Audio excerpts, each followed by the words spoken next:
you cannot claim a queer identity and be a Christian, because that is an attack against the creation ordinance.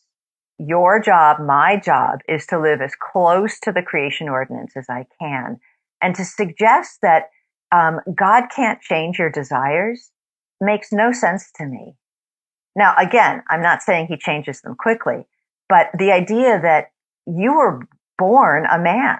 If you were born a man, you were actually born for the purpose of, if should the Lord will, marrying a woman and having children. That is your creational identity. Now, many of us have an indwelling sin that just is, that finds that somewhat abhorrent, actually, in our sin. But then when Christ redeems our mind, I'll tell you that one of the first things that I really did find my homosexuality abhorrent. At the same time, I couldn't figure out what to do with it. It was like sort of like dealing with a robber in the house. Like all the things that people were telling me weren't working. Locking the doors doesn't keep the robber out of your house if he's hiding behind me in the closet. And so that was some of the things I needed to learn. And you do have to teach. And there's a good bit of biblical counseling that we all need to learn in that way. But you can be no help to your child if you believe the indoctrination.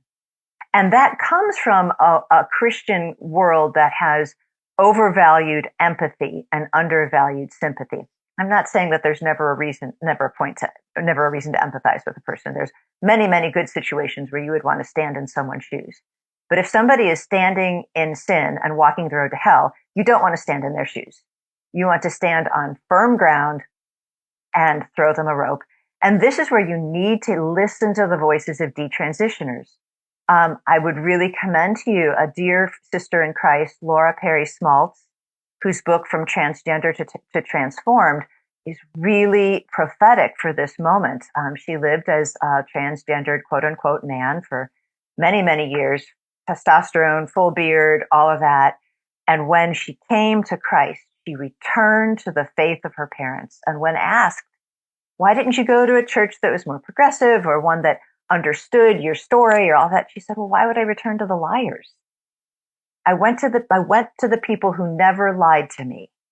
And so, let's remember that John 8:31 is where you need to be as a mom, as a dad. You need to abide in the truth, because the truth will set you free and the truth will set your child free.